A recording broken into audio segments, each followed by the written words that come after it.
I am astrologer Kelly Kasle, and welcome to the April 2023 monthly forecast. Kind of crazy that we're already in April, right? Pluto's in Aquarius. It's a whole new world.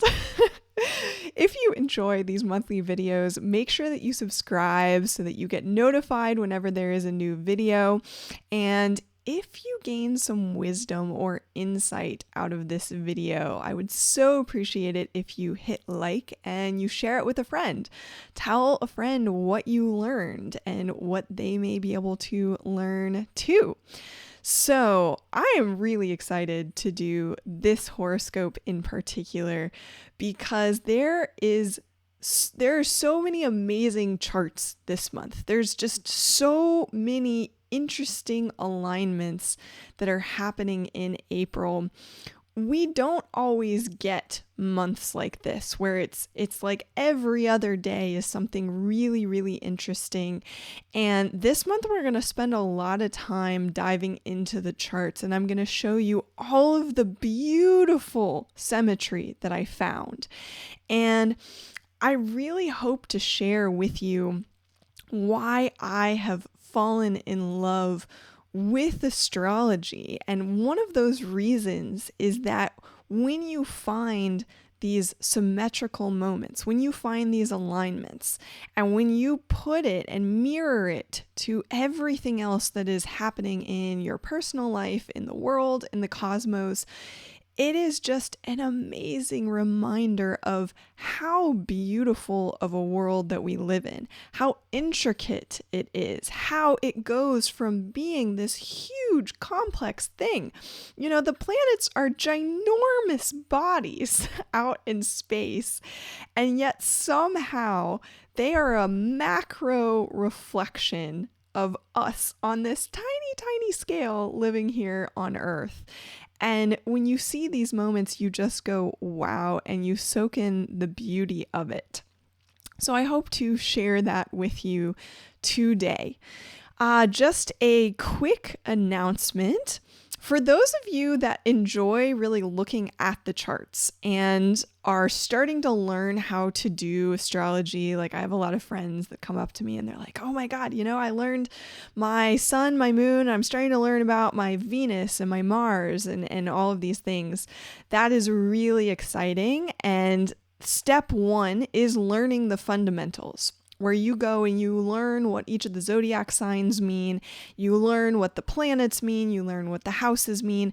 That's like astrology and math and music are all mirrors of each other. So, for example, when I'm playing my instrument, because I'm a musician as well, the mirror to music is saying, oh my God, this note on the piano is a C and this is a D. Wow, how cool. Or this is a half note and this is a whole note.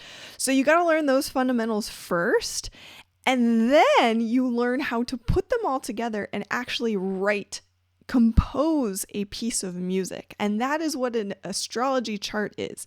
It is an equivalent to a composition, a piece of music where you synthesize all the stuff, you put it all together and you make music out of it. So I am running 2 chart workshops, one tomorrow, Sunday, April 2nd at 2 p.m. And then the second on Sunday, April 16th at 2 p.m. Central.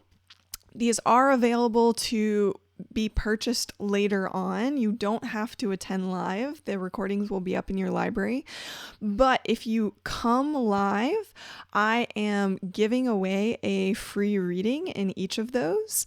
And it'll be a chance for you to actually interact with me and ask questions. And I love teaching so much. I have been teaching music for a decade now. I haven't gotten to teach very many group classes in the last year because of COVID and everything, and I've moved and started doing this. So I am really excited to get back into the group teaching setting where we can get together, be interactive, have discussions and conversations, and it's going to be really fun. In the first workshop, we are going through how to synthesize all of the aspects of a natal birth chart like I do in these monthly horoscopes. And then in the second workshop on April 16th, we're going to go through how to read transit charts. So once you learn how to read your own natal birth chart, then you learn how to put the current transiting planets on top of that, and you learn how to make predictions based on how all of these pieces are working together. I find it fascinating. I think it's so much fun to do. I have learned so much about myself, about history, about why people act the way they do and move through the world, why certain things have happened.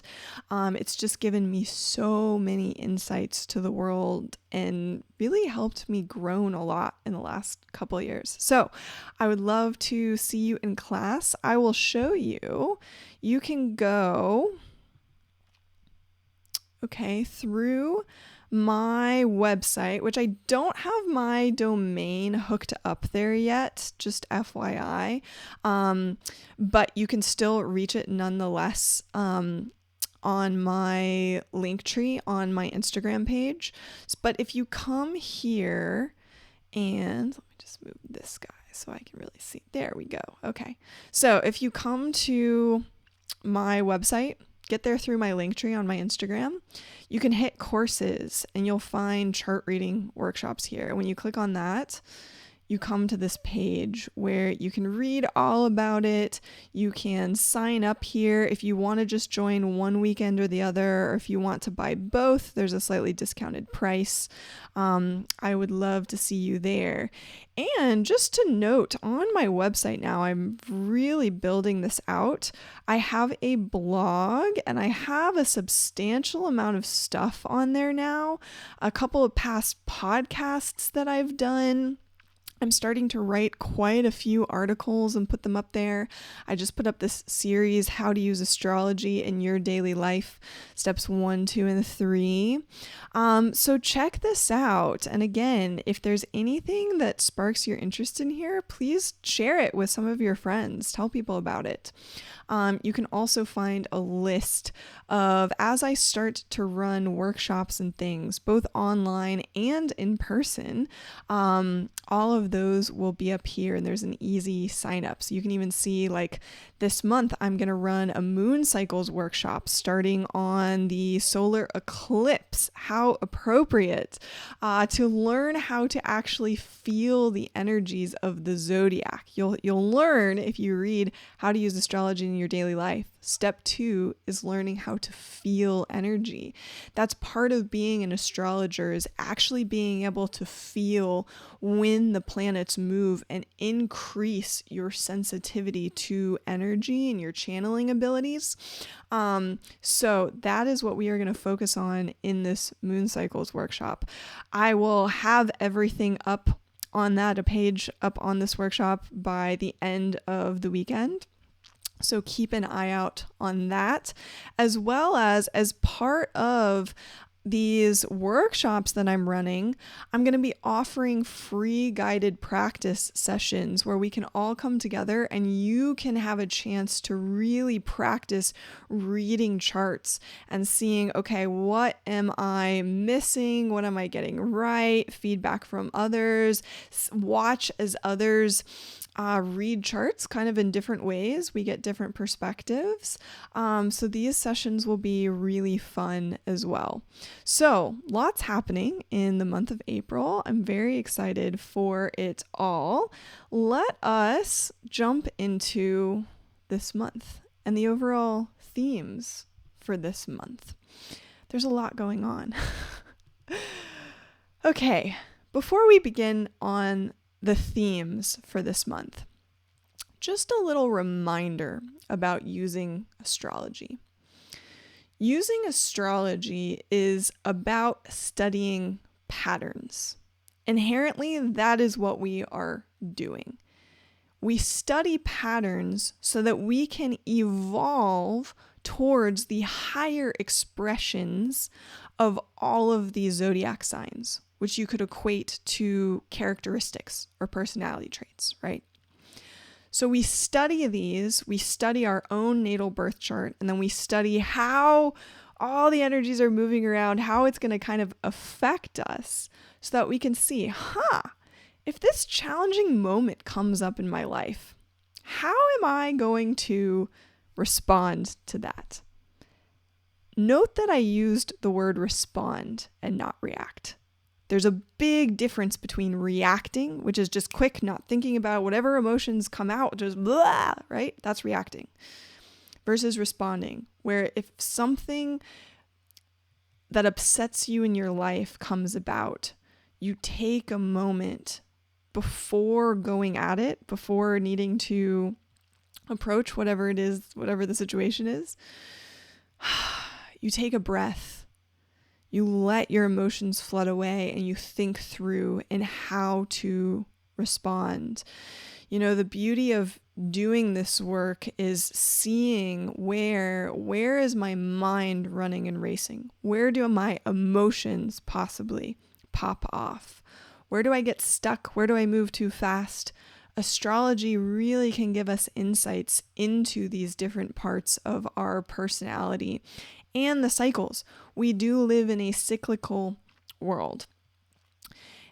And one of the beautiful things about astrology and looking at astrology charts is that they are created in the shape of a wheel. So they encompass all of it. And they remind us that all of those parts of ourselves, all of it is there. So when you are seeing something else in your reality that you go, oh my God, that doesn't feel like me, or that's not me, there is a part of you that is there somewhere. Perhaps that's not how you act and move through the world, but maybe it's a part of you that you are denying, that you are hiding, that you wish you could express, but you have some fear block inside of you that doesn't let you go there. So just keep that in mind as you work with astrology. And we as astrologers, part of our work is making predictions, and that is half of the fun of doing this. I will remind people that as astrologers as well, most of us are channelers. Most of us have the ability to tap into the bigger consciousness, the collective consciousness, the higher lens, the true worldwide web, and ask questions, and we are just receiving answers. Generally, when I receive some sort of prediction thought, I get it before I actually go and look at the charts. And then I go and look at the charts and go, oh, well, yep, that's definitely a possibility. Now, of course, timelines can change and all of that. And again, we also have a choice in how we interact with these energies. The energies are there. They create these energetic fields and environments that we are moving through, that we are a part of. So we're in dance with it. It would be like if you chose to go through a desert or a jungle or a mountain, you're in that environment. You're in that energetic environment, but you choose how you respond to that environment. That is what this work is about. So as we see these crazy things happening in the world, we make those predictions because, also tying this into it, your natal birth chart, I've been using this quote lately by Heraclitus, I think is how you pronounce his name. I need to read it. I'm a very visual learner, so when I see something written out, I can say it, but I don't always remember it from orally. But this quote, man's fate is his character. Your fate, what happens to you. It's based on your perspective and how you react to situations. So if I look at the energies of possible situations that could happen in someone's life, and I look at their innate natural character that was encoded into them, that is written into their natal birth chart, I can make a pretty, and also knowing just a little bit about this person. How have they moved through the world already? What work are they doing on themselves already, or perhaps haven't done yet?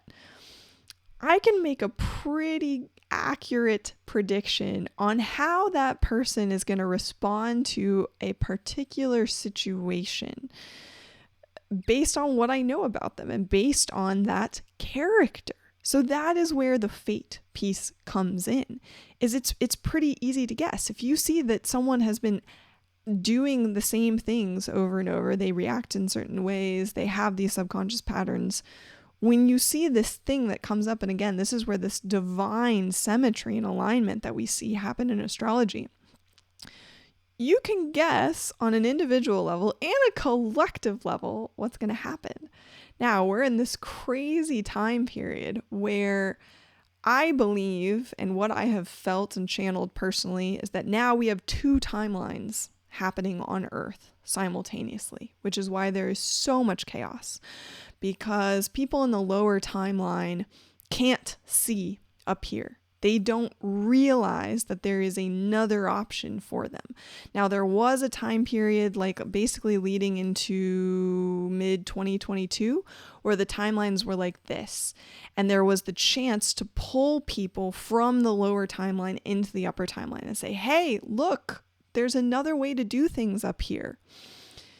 However, coming up here also requires completely dissolving your old self and saying, I am going to choose a new way. I'm going to write a new story. I'm going to do things differently. Now, this is going to take, for us to change how society works and all of that, I can't give you a timeline of how fast that's going to happen. But what I can say is that there are two timelines. There are people living on the old timeline, falling into the fear, falling into the old ways, continuing to live the same patterns. I mean, when you look at like politicians, for example, and you hear them use that word change, what has really changed? Okay, yeah, we have some new technologies that make it slightly more convenient to live, make things, I get my groceries faster. But also, at what expense? At what cost do we need to be doing more faster, taking more, having more? Another tangent for another day.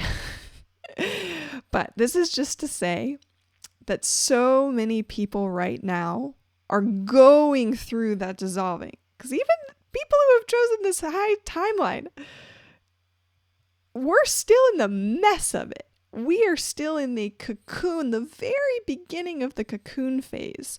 You know, I have been obsessed with listening to Zach Bush this week. I would highly, highly recommend going and listening to podcasts where he is a guest. Just go onto your podcast app, type in Zach Bush. He is just a beautiful speaker, so hopeful, and I'm just so resonating with his message. But he tells this, he speaks about how when as a caterpillar becomes a butterfly, when it is cocooning itself, going into that dark phase, you have to go in. You have to go into the dark, into yourself, not externalized, into yourself. The head of the caterpillar actually comes off before it fully wraps itself up into the cocoon. And the head does not continue on to the butterfly. It grows a new head. Isn't that interesting? So the mind, the old thinking, gets left behind with the old body. And it requires, turning into a butterfly requires growing a whole new head, a whole new mind. I think that that's just such a beautiful metaphor. So with that, my little soapbox for the day, this month, the zodiac is still very lopsided. We've still got most things crammed up between Pisces, Aries, and Taurus, which are kind of interesting characters to put onto a set. Whenever I'm thinking about the zodiac, I'm always thinking about a play of having these specific characters on stage interacting with each other, right? So we've got the Pisces dreamer, just like wanting to flow and dance in the background, right? I'm wearing my very Piscean sweatshirt today. It's April. It's starting to be spring. It's lighter. And then you have the Aries, the warrior, sitting in the back with his spear. He wants things now. There's a war brewing. He wants to go do it now. Oh my God. Okay. And he's driven by his fears. Chiron in Aries this month. He's driven to go and get justice, essentially. That's the justice seeker. And then we have Taurus, the aristocrat sitting on his couch. He's like, well, as long as I am going to get paid, as long as I can keep my beautiful velvet vests and this high lifestyle that I live, I don't care what you do. So this is like the scene playing out. Now we've got Pluto in Aquarius, who has just walked in the room. It'd be like Einstein, who had just spent 3 days in the lab, opening up, and he's all kind of crazy. His head is still in his lab. He hasn't quite come onto Earth yet. He walks in the door and he's like, you guys are worried about this sort of stuff? You haven't even thought about the possible nuclear explosion or these new technologies and new things that I want to bring to you that will make your life so much better? Hello? So that's what Pluto in Aquarius is starting to do. We're only going to get a little glimpse of him. He's about to exit stage left again. He's going to go back into Capricorn for a brief time period until next year. But that is the stage that we have right now, which is very interesting. And so with that, we are readjusting. Mars has moved into Cancer. Mars was in Gemini since last summer. Long time, having us look, oh my God, over here and over here, look at all these different facts. I need to do all these different things, except with all the Pisces energy, there was a lot of chaos, a lot of confusion. So now it's in Cancer. So as opposed to your forward moving energy being tied to your mind and your thought, now it is tied to your emotional state. So if you're in a healthy emotional state, you'll be able to get things done. You don't want to let yourself get bogged down by Mars in Cancer though, because it can get a little too emotional and then not take action because it's just kind of stuck. So just be cautious of that. This is a really great time to get work done. This is definitely not a time to take vacations. And I'll show you that in the charts. It has to do with the big trine between Mars, Saturn, and the South Node in Scorpio. Anytime we have these beautiful connections, these harmonious connections, especially between Mars and Saturn, that is like, here you go. Here's your motivation. Here is your energy to work and get things done. And then you add in that Scorpio too, that intensity. Really great time to get things done. The moon is going to be really important to pay attention to this month because of the build up to the eclipse and how it is hitting all of these new aspects that we haven't felt in a long time, like when it is going to oppose Saturn, like when it's going to oppose Pluto in Aquarius. So now, like when it's going to oppose Mars in Cancer. So it's going to start to reflect to us how things have shifted and give us a way to feel the new energy, which will be really great. The beginning of the month is the build up to the Pluto and Sun square that'll happen when we get the Sun to that 29 degrees and then it moves into Taurus. And then at the end of the month, as we get into eclipse season, we're going to start to see the effects of what that square was. Expect sleepless nights this month, especially around 4 a.m. There are some really, really interesting things happening in the charts this month at 4 a.m. specifically. So just don't be surprised if you wake up around 4 a.m. and you can't go back to sleep and you just feel like there's this energy. Get up go outside, go look at the stars outside, or meditate, or get up and say, you know what? Okay, I'm going to get some things done now at 4 a.m. I have the energy. Don't be surprised, especially once we hit that solar eclipse at the end of the month, which we will cover. So the beginning of this month, you have all this forward momentum to get things done. At the end of this month, though, once we hit that solar eclipse, we're going to be in eclipse season until May 5th. That eclipse season is a season, okay? It's a few weeks. There's the solar eclipse first and then the lunar eclipse. And between that is basically this time period where the whole earth just gets shaken up. Everything gets shaken. And it gets shaken up so that new things can grow. It would be like letting a herd of cattle go across a pasture, and they're going to help move the seeds and move the dirt, and it's healthy for the grass and the ground. So that's what eclipse season does for us. So get a lot of things done and then see what sort of unexpected stuff happens at the end of this month.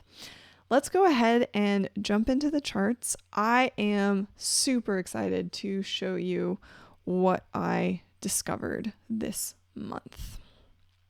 Let me go here. We're even going to look at some human design at some point too, because there's a really interesting story. So I just want to point out that look at this chart here, okay? You see how we have all this energy in Taurus. We have the axis, even in Scorpio Taurus, all the Aries energy, the Pisces energy. Okay, a little bit of Aquarius. I want to show you, so one of the huge changes that now we are just starting to feel into is this Saturn that's just moved into Pisces in March and will be here for the next 3 years. So this is new. We haven't really experienced Saturn in Pisces before because Saturn tries to take control of everything, except in this case, Saturn was in its two home signs of Capricorn and Aquarius since December 20th, 2017. And what I found so interesting about this chart is very similar to the energies that we're in now. We have Uranus was in Aries at that time, stirring up a lot of things in Aries, which right now, okay, we have Chiron and Jupiter and Mercury and the Sun and everything in Aries right now. We had Neptune was already in Pisces, and this was the time period of Chiron in Pisces as well. Right now, Neptune is now sitting where Chiron was, and now we have Saturn in Pisces. So we're learning about Pisces energy. We had the South Node in Aquarius at that time, okay, this nodal axis, which is where we have Pluto now. But as it came into this energy, this was starting this long cycle of Saturn here at 0.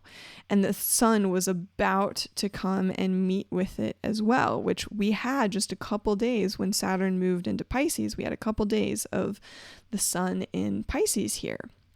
And even at this time period, this was a Mars and Jupiter conjunction in Scorpio, which are where the nodes are right now. So in a way, this chart was foreshadowing. It was giving us a clue as to what was to come right now during this time period. It was like setting the stage of here's the prequel of what's going to happen. So just think back to what was happening in your life at the end of 2017. Go and look at where Capricorn and Pluto is in your chart, what house it is, what area of life have you transformed through in these last, really Pluto's been here since 2008. So it's been a long transformation here. But over these years, Saturn was putting so much control on systems and technology, right? Those have been the two themes really since December of 2017. And it's like, it's done. It's tired. It's exhausted. It's like, I've done all this work trying to control everything, trying to control these huge, crazy systems. I had to pass by Pluto. I had to deal with Jupiter. I had to deal with all of these things. It's come into Pisces now. It wants to go and hang out with the hippies. It doesn't really care anymore in Pisces. It'll pop up every once in a while. I think that we are going to see like battles with water. The nuclear energy comes up both because of the Pluto in Aquarius, but also chemicals are with Pisces. That was right when Saturn moved into Pisces, is when we started seeing all of those explosions of the different factories and these big chemical explosions and things. But like, is anyone really doing much about those things? With the big one with the East Palestine, it took like 2 weeks for help to go to those people. So Saturn in Pisces is very lazy. So it's going to be interesting. And if you go and watch my March video, I go more into the history of other times in history that Saturn was in Pisces. So go and watch that video. But I just found this chart so interesting that this kind of set us up for now. So think about in your life, what have you had to learn how to put more structure and control into your life? What have you had to learn to let go of with structure and control in your life over these last couple of years? Something to consider and to think about. Okay, so we start this month off. Let's see here. I am just going to move these charts. I've got a lot of charts here for us to look at. Okay. So, come on. Yes, drop over there and drop over here. Okay. Cool. So, April 1st, we start now this big trine, as I mentioned, between Saturn, Mars, and the South Node in Scorpio. Really good time to get work done because of this. And just again, the big themes, we have a lot of Aries energy. So this could be a very social time. You're going to hear like a lot of fast communication, people reaching out. Hey, let's think about doing this. Hey, move fast communication here. But we've got Chiron in the mix, bringing up wounds around identity and either your self-identity, what you identify with, who you identify with. So it's going to bring up some things and those fiery moments in you to be healed. That is what Chiron is all about, is healing those wounds. We still have Neptune in Pisces, so we've still got the opioid haze happening. It's just not quite as big as it was when Jupiter was there about a month or so ago. We still have Uranus in Taurus. The North Node is here in Taurus for a little while longer. We're going to come back and talk about this with human design, actually. And Venus in Taurus. So she is at home here now. Much better having Venus in Taurus than having her in Aries. In Aries, she is a little bit too much like, now, I want it now, has to be done now. Here, she can just chill out and enjoy the luxuries around her. Now, did anyone have a Uranus and Venus moment a couple days ago, like Thursday or Friday? Did anything physical break? Did you perhaps get an unexpected gift out of nowhere? Those are the sorts of things that could have happened with Uranus and Venus in Taurus.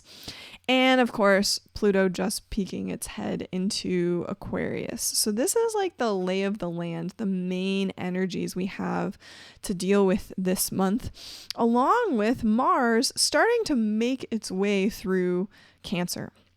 So it's slow still right now, but it's starting to pick up speed.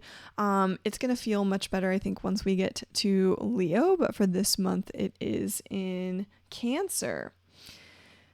when we keep moving here, okay, on April 2nd, this is the first day that the moon is going to oppose Saturn. Saturn in Pisces. So this is going to be a good day to tap into and say, hey, what am I feeling in this new energy? How does this reality feel much different than the old reality? Now, with Mercury here, by the end of this day, it gets to 29 degrees of Aries. It may get a bit intense and heated.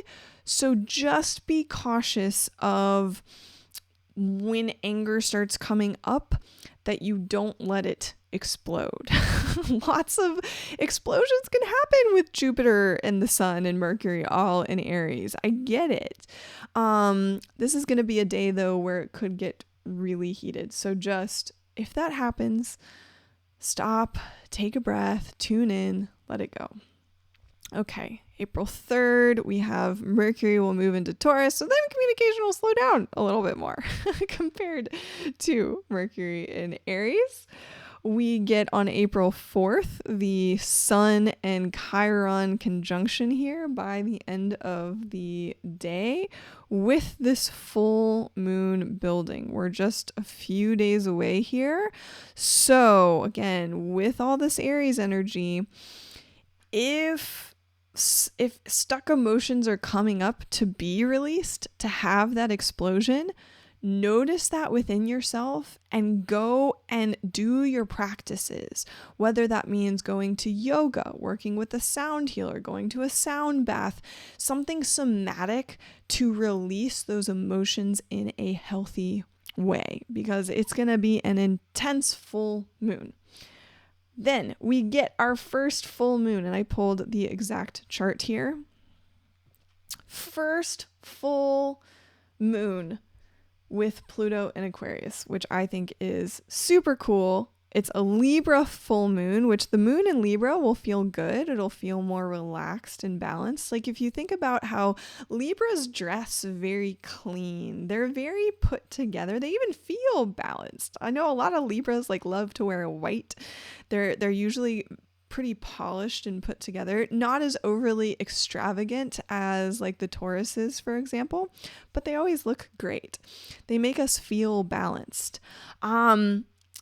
And it's just about this is going to essentially give us a preview to when the nodes move into this axis next year. So notice kind of what happens this week. What are some of the themes that come up? What are just some thoughts that you're like, I wonder if that could happen in the future? Those are going to be your little moments as to ooh, when the nodes shift over the summer, this thing could possibly come up again. So just take note of that on this full moon. Okay, then, this is also, so much interesting astrology, especially here at the beginning of this month. When we get to April 6th, this is the sort of beautiful symmetry I'm talking about. Look at how we have this big kite figure between essentially the moon and the south node, which luckily here at this moment on April 6th, the moon is still in Libra. It hasn't hit Scorpio yet.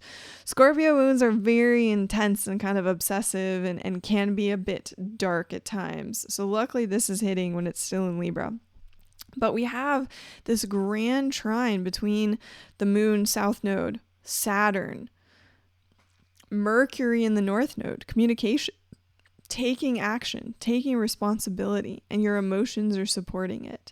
So we've got a lot of supportive energy in this chart. And then we also have the rebellious energy, the transformational energy getting stirred up with the squares. Squares are anything that's a bit uncomfortable. We have this big, essentially flag here, this square flag between, again, this south node, between Lilith. She's been a pretty major character in this last month over here in Leo, opposing. So this is like our dark side that wants to come out, and not dark in a bad way, just the part of you that just gives no shits about the actions that you're taking, is over here in Leo, wanting to seek love, show its heart, opposing Pluto coming into Aquarius. Like, we need to think about technology right now, not the heart. We need to think about the mind, not the heart.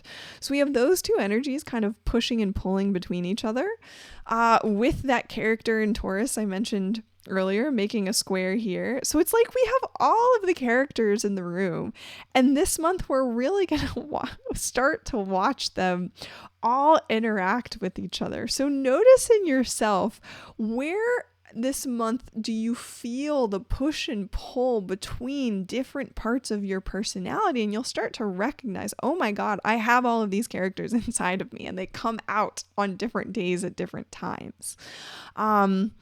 Some of it is supportive at times. Some of it here is kind of opposing each other. But just this sort of symmetry is where you look and go, wow, we're going to see some incredible things happen in the world. And it doesn't have to be bad. It just means that these energies are going to express themselves in some sort of way. Okay. So in this chart too, I'll just mention, this is where Jupiter is now in the last decan of Aries. Decans, I don't have it on this chart right now, but we can divide all of the signs into three planets actually. You can study those in other forms. Go and look up the decans. But it is entering the decan of Jupiter in Aries, aligning with itself here.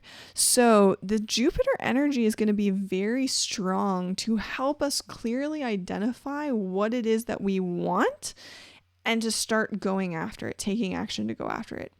With what I'm noticing in myself about this cycle and these couple of years of Chiron in Aries is I'm having to learn how to identify the things that I desire. And I know, okay, some of you manifesting people are going to tell me, stop using the word want. I know, I get it. For sake of ease right now, I'm using the word want. We can also use the word desire. How about that?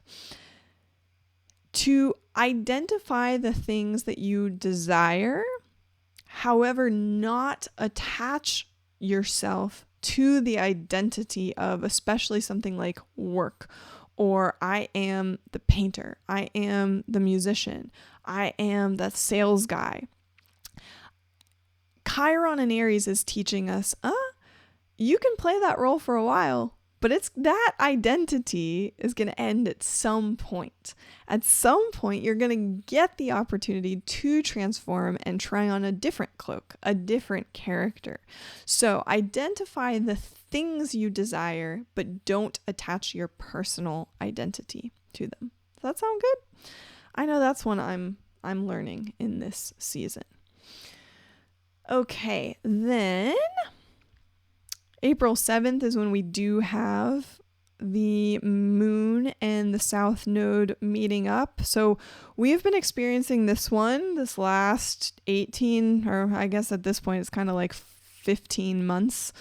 And anytime these days come around, I mean, look at this symmetry. It's ginormous. We have this big flag kite, two of them, the square and the traditional kite in here. So we have both this beautiful divine structure holding us up and the things making us ask questions about how we can change, all happening at the same time. Make sure you don't get too obsessed on a day like this. The moon in Scorpio, especially with the south node, will just highlight and amplify your obsessions. So if you notice that start happening, that's where you expand your awareness and say, no, I'm not going to let my mind take over. Then these next couple of days are really just the build up to the big day. The big day, Sun Jupiter day. Great day. Okay, here is the chart. Sun Jupiter days, usually a great day. Not always a great day, but can be a great day. If you know how to use the energy correctly. So the crazy things about this day are, this is the day that Venus is going to move into Gemini. So we've had nothing in Gemini for like a month. And then all of a sudden we get this new expression of Gemini. Mars in Gemini is very seeking the different things. I got to do all these different things. Venus in Gemini is more like, I want to experience it for the fun of it. And I seek joy and pleasure out of trying on these different characters. So it'll be interesting to see how this expresses. The other interesting part about this, so we have this zero, is the moment that this Sun Jupiter meets up here within these few minutes is when we are at the horizon line, which is represented by this. This is where we get the houses, because as the Earth moves over 24 hours, the houses move about every 2 hours. It is a Leo rising chart at this moment. So it's almost like on this day, it is having us remember where our heart is. And the moon is going to be, it's just crazy here. The moon is going to be in Capricorn on this day, kind of reminding us of where we've been the last couple of years, all the Capricorn energy that we've gone through. Again, we're not done with Pluto and Capricorn yet. It is going to sit back into Capricorn later on in this year. That this shift happens at this moment. So we've got the boss in the room.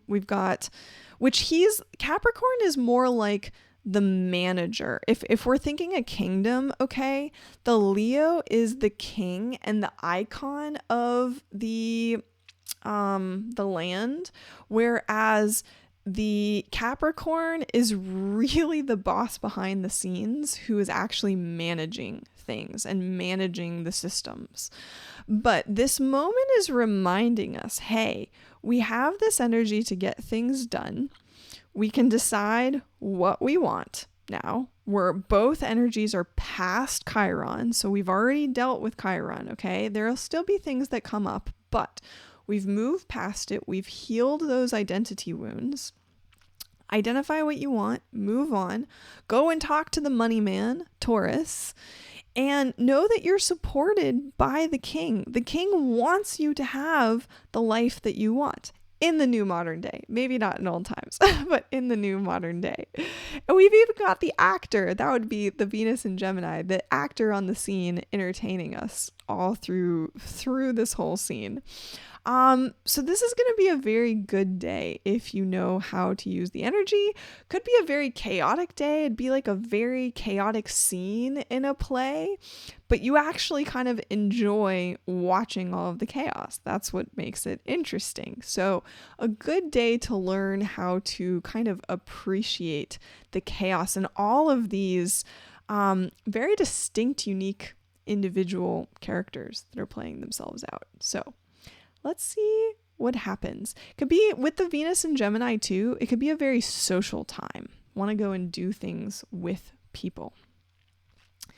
Then by the time we get to April 13th, we have the moon in Capricorn squaring the sun and Jupiter, because they're going to kind of hang together. The sun will start to move away, but we'll feel that energy for several days. On this day, it is going to square all of this. And Saturn is going to now square Venus as well. I think we're going to feel more of the Venus energy because Saturn, again, it can't control water ultimately. It can try and put it in containers and stuff, but it's not going to actually change the form of water unless it turns it into gas or unless it turns it into ice or something.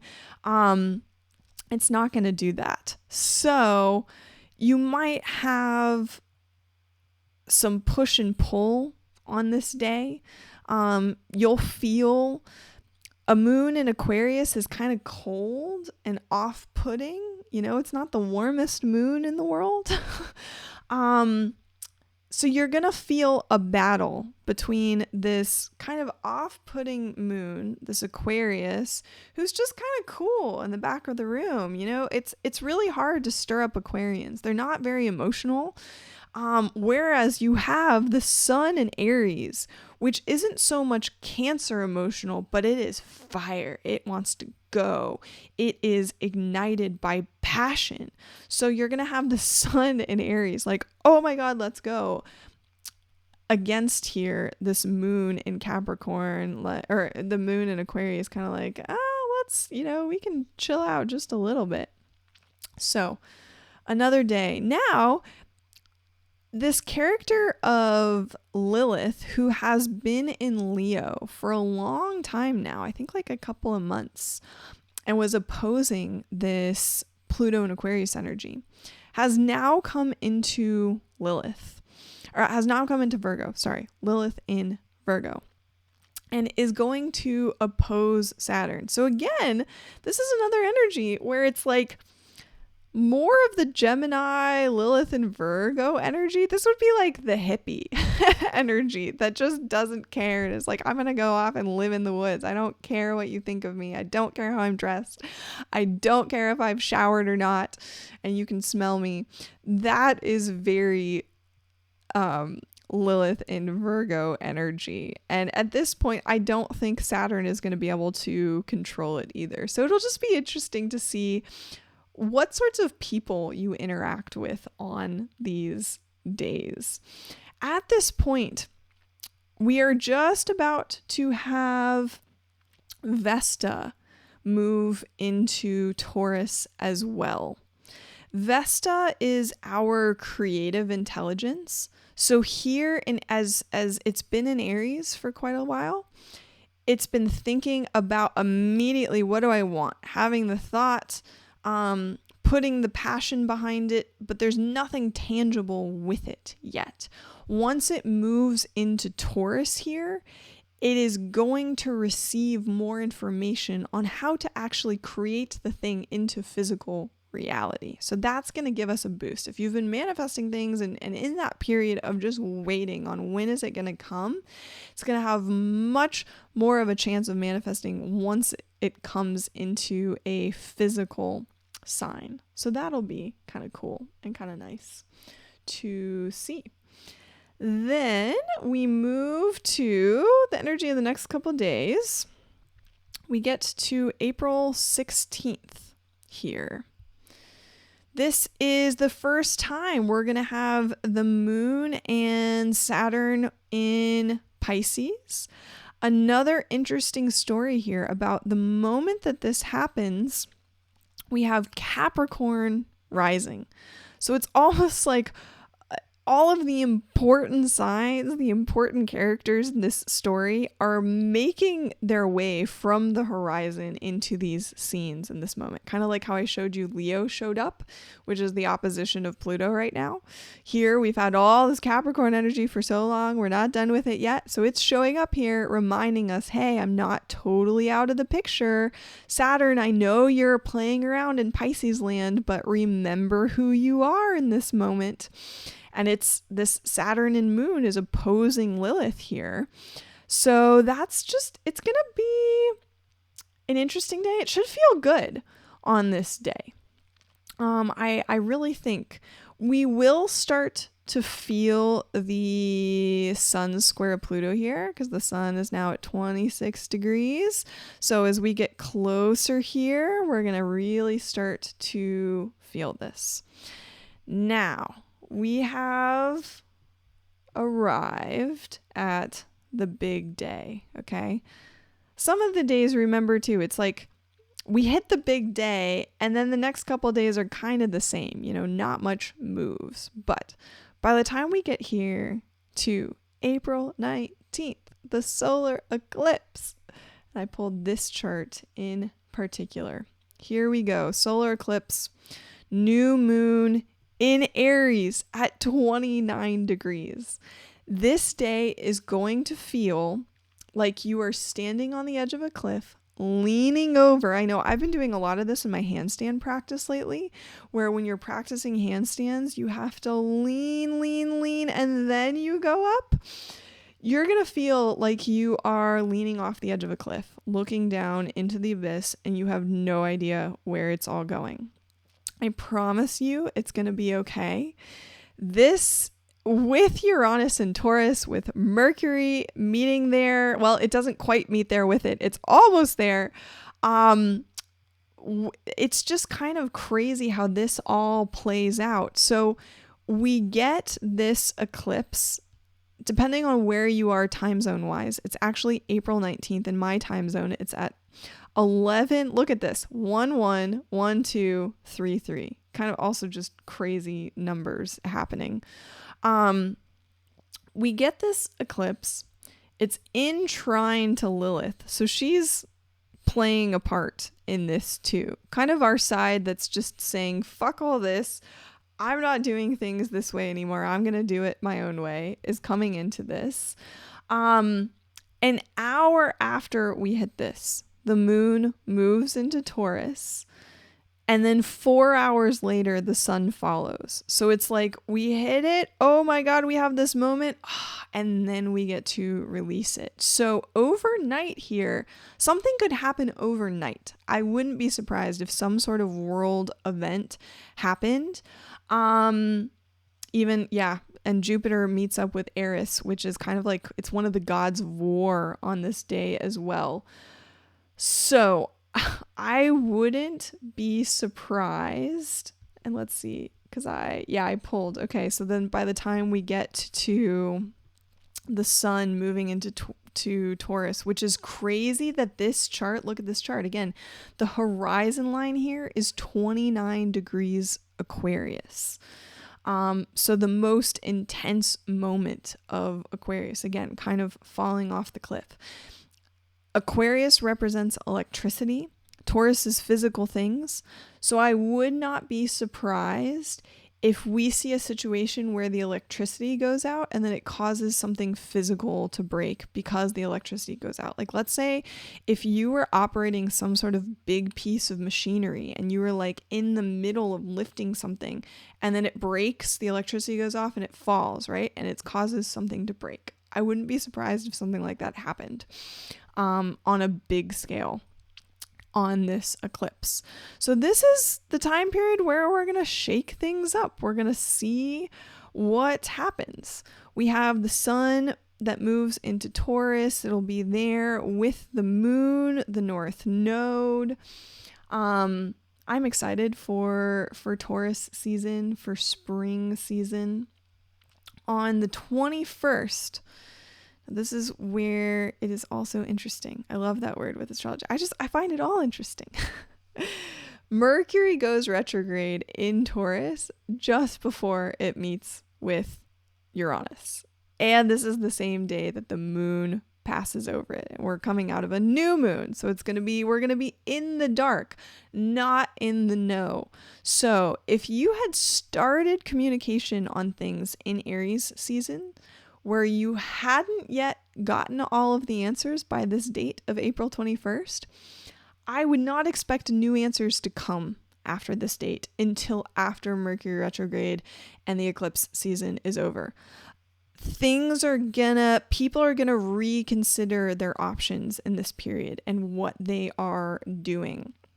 So we're gonna have to let it all shake out and play out into May. Okay. Because this eclipse season is in Taurus, compared to the Aries energy that we've had for the past month, things are going to feel much slower. Even though, yes, they're getting shaken up, Mercury in Taurus is very slow, especially compared to Mercury in Aries. The sun in Taurus is much slower. It's going to take its time more with things as opposed to now. So it's just going to feel like everything slows down.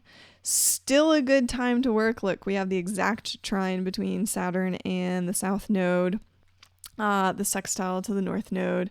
So still a good time to get work done. Just remember that everything's going to feel slower once we hit this eclipse. Have patience. And then we kind of finish out this month with that same sort of energy. You know, we have this Mercury retrograde. Really, the only other significant thing that is moving is the moon, and it's just starting to come out of that new moon, that eclipse. So when we come back in May, we will talk about the story that's finishing from this eclipse season, what came out of it all. I just want to show you, to finish up here, with two more things. The human design story is really interesting, and the journal prompt for this month. So in the human design, okay, these are the planets that we have playing out. This is where they are in human design over here. I know it's like kind of hard to see. I apologize for that. So we have Pluto sitting here in the gate of limitation 60 for a long, long time. We have Neptune over in the solar plexus, the emotional center in Pisces, in gate 36. You know what's crazy about these? This and Saturn kind of blows my mind. Neptune right now is putting a veil over and also having us tune in more to this energy called darkening of the light, the gate, one of the gates of crisis. Also, if you look at the gene keys, it's called the gate of compassion. So there are moments right now where we may have a spiritual moment and feel extremely compassionate, but also where we're like, oh my God, this is just a complete mess. It's in total crisis, right? And then we have Saturn over here in gate 55, which is the gate of abundance, of freedom, okay? And Saturn is the grumpy old father figure who tells you the rules, tells you what you can and can't do. So he's putting a lock on abundance right now, or a perceived lock, right? Kind of like the devil card. Uranus is in the second gate, the feminine gate over there in Taurus. So that is the gate of the divine receptive energy. And if you just think of what feminine energy is, it is the chaos. The beauty comes out of the mess. There is beauty in the mess. So Uranus is causing a lot of trouble in that gate right now. And then kind of the rest, I'll mention here the North Node in this 27th gate. I'll show you. The 27th gate of nourishment and caring. So the North Node is having us learn about how do we nourish ourselves and care? How do we tap into what does selflessness really mean? How can we act with selflessness?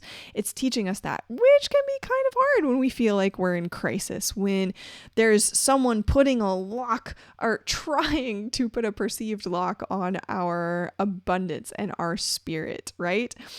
It just makes things very interesting. I in sessions, I never use the word bad or negative or wrong. I always just use the words interesting. Things can be challenging. Oh, look at this opportunity to see things in a new lens, in a new light. And wouldn't you say a lot of us in the world is kind of going through this right now? I mean, this is where these systems just blow my mind when you start to see where all this stuff shows up in these systems. It is all right there. So with that in mind, I pulled the journal prompt from our eclipse. And the journal prompt goes like this. This month is forcing us to face our fears head on with all of the Aries energy. That's Aries, the ram, head on. You will have moments where you feel like you're hanging off the edge of the cliff, staring into the darkness. In those moments, I want you to stop, take a breath, close your eyes, tune into your heart, tune into your internal self. Ask where do I feel fear in my body? Where am I having those tight things come up? those moments, that energy is coming up to be released. And that is okay. That's a good thing. The important thing is to note where you're doing the releasing and who you're doing it around. Are you doing it on someone, or do you need to go take care of it in a sound bath? In those moments, ask the fear, talk to your fear. Where did you come from? It is most likely that the situation that's happening, that's triggering that emotion, has nothing to do with where that fear actually came from. That fear has been there, stored in the body for a long, long time. It's getting triggered by this situation, but actually it's coming out to be released. So ask the fear, how can I help you? How can I release you in a healthy way in these moments? And see what you get. I hope that this video was helpful for you. This was a really fun one to do. I hope you enjoyed seeing the symmetry of the zodiac. This is just, it's where this stuff blows my mind. I get so much joy out of doing this and making these discoveries.